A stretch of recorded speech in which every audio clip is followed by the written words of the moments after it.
প্রিয় ঝিনাইদহবাসী, ভারত ইতিমধ্যে safe house of the terrorist হিসেবে পরিচিত হয়েছে। হাসিনা একটা টেররিস্ট, ছাত্রলীগ হচ্ছে টেররিস্ট। সুতরাং তাদেরকে যারা আশ্রয় দিবে তারা হচ্ছে safe house of the terrorist. গুজরাটের কসাই মোদী, আপনি যদি সেফ হাউস না হয়ে থাকেন টেররিস্টদের, তাহলে শেখ হাসিনাকে বাংলাদেশে পুশিং করুন। আমরা বাংলাদেশের জনগণ তাকে বিচারে ঝুলিয়ে মৃত্যুদণ্ড কার্যকর করা পর্যন্ত অপেক্ষা করব। প্রিয় ঝিনাইদহবাসী, আমাদের পরবর্তী যে যুদ্ধটা সেটা হচ্ছে বাংলাদেশ বিনির্মাণের যুদ্ধ। আমরা 5ই আগস্টের পরে দেখতে পাচ্ছি একটা পক্ষ আমাদের গণতান্ত্রিক উত্তরণের পথে বাধা হয়ে দাঁড়িয়েছে। তারা নির্বাচন পিছানোর জন্য পায়তারা করছে, তারা নির্বাচন পিছিয়ে দিচ্ছে। তারা যদি নির্বাচন চাইতো তাহলে সংস্কার এবং বিচার দ্রুততম সময়ের মধ্যে কার্যকর করত। তারা নির্বাচন চায় না বলেই এই বিচার এবং সংস্কারে প্রতিনিয়ত পদে পদে বাধা হয়ে দাঁড়াচ্ছে।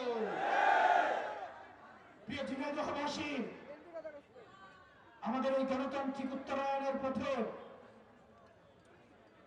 আর যেন কোনো 1-11 ষড়যন্ত্র না হতে পারে, সেটির জন্য আমাদের সজাগ দৃষ্টি রাখতে হবে। অনেকে ট্যাগ দেওয়ার চেষ্টা করে আমরা নাকি নির্বাচন চাই না।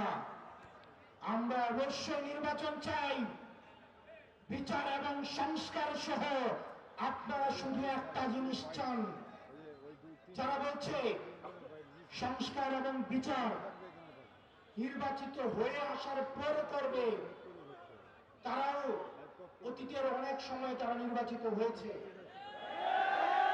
সরকার পরিচালনা করেছেন।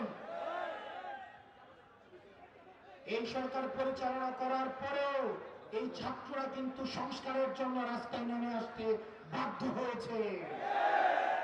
সুতরাং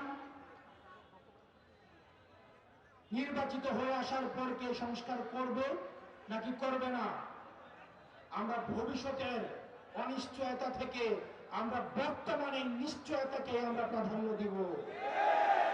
সুতরাং এই অন্তর্বর্তীকালীন সরকারকে বলবো, এই তরুণ প্রজন্মের প্রত্যাশা, এই তরুণ প্রজন্ম অধীর আগ্রহ বসে রয়েছে একটি শান্তিপূর্ণ, একটি অংশগ্রহণমূলক একটি নির্বাচনের জন্য, এবং সেটির পূর্বে তারা আরো বসে রয়েছে সংস্কার এবং হাসিনার বিচার দেখার জন্য।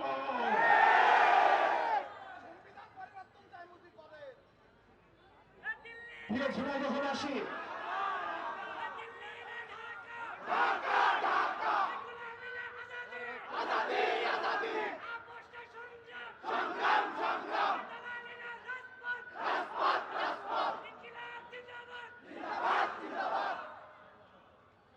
প্রিয় ঝিনাইদহবাসী এবং বিশেষ করে যারা তরুণ প্রজন্ম রয়েছে, আমরা যখন তরুণদের সাথে কথা বলি, তারা বাংলাদেশ নিয়ে একই সাথে সাথে যেমন আশাবাদী, একই সাথে সাথে হতাশ।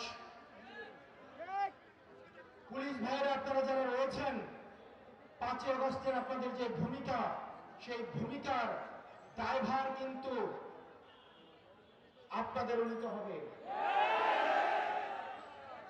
অনেক পুলিশ কনস্টেবল আমাদের সাথে এসে কথা বলে, অনেক এসআই আমাদের সাথে এসে কথা বলে যে ভাই, আমরা জনতার বিরুদ্ধে দাঁড়াতে চাই না, কিন্তু কিছু কিছু উচ্চাভিলাষী অফিসার তারা রাজনীতির মুখে পড়ে আমাদেরকে তারা ব্যবহার করে।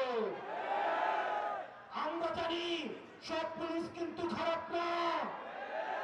আমার ভাই, আমার সন্তান, আমার বাবা পুলিশে চাকরি করে, আপনার ভাই, আপনার বাবা, আপনার সন্তান পুলিশে চাকরি করে, সবাই কিন্তু বেনজির হারুন না। সুতরাং পুলিশ ভাইদেরকে আমরা বলবো, আপনাদের যেসব রাজনৈতিক অভিলাষী যেসব অফিসার রয়েছে, আপনারা তাদের মুখোশ উন্মোচন করে দিন। রাজনৈতিক দলদাসে পরিণত হওয়ার দরকার নাই। আপনারা আওয়ামী লীগের পুলিশ ছিলেন, আপনারা হইতে পারেন নাই, জনতার বিরুদ্ধে দাঁড়িয়েছেন, আর বাংলাদেশের বিপক্ষে দাঁড়ানোর চেষ্টা করেন না। বাংলাদেশের মানুষ মাফ করবে না। প্রিয় পুলিশ ভাইয়েরা, চলেন আমরা একসাথে আপনাদের সন্তানদের জন্য, পরবর্তী বাংলাদেশের জন্য আমরা একটা সুন্দর পুলিশ কাঠামো গড়ে তুলি। প্রিয় সাংবাদিক ভাইয়েরা, আমরা আপনাদের কষ্ট বুঝি। এখানে অধিকাংশ সাংবাদিক যাদেরকে বেতন দেওয়া হয় না, এখানে অধিকাংশ সাংবাদিক যাদের বেতন 5 থেকে 6,000, অধিকাংশ সাংবাদিক যাদেরকে শুধুমাত্র বোমটা ধরিয়ে দিয়ে বলা হয় আবার কর্ম করে খাও। আমাদের এই ফ্যাসিস্ট, এই পুঁজিবাদী, এই মিডিয়া থেকে, এই মিডিয়া লিগের বিরুদ্ধে আমাদের নিরপেক্ষ এই সাংবাদিক ভাইদেরকে সামনে এগিয়ে আসতে হবে। প্রিয় সাংবাদিক ভাইয়েরা, আপনারা আপনার অধিকারের পক্ষে কথা বলেন, আমরা আপনার অধিকারের পক্ষে কথা বলছি, আমরা আপনার মুক্তির কথা বলছি, আমরা আপনার ন্যায্যতার কথা বলছি, আমরা আপনার স্বাধীনতার কথা বলছি।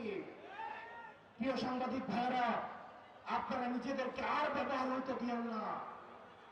কোন সরকার যেন আর আপনাদেরকে নিয়ন্ত্রণ করতে না পারে, আপনার কর্মদাতা প্রতিষ্ঠান যেন আপনাকে আর নিয়ন্ত্রণ করতে না পারে। আপনারা এখন কর্মের জন্য, চাকরির জন্য যেভাবে চুপ হয়ে গিয়েছেন, আপনারা যেন স্বাধীনভাবে আপনারা মতামত প্রকাশ করতে পারেন, আপনাদের ন্যায্য বেতন যেন, ন্যায্য মজুরিটা যেন আপনারা পান, সেজন্য আপনাদেরকে কথা বলতে হবে। প্রিয় প্রশাসনের ভাইয়েরা, এই বাংলাদেশটা আপনাদের, এই বাংলাদেশ আপনার সন্তানদের।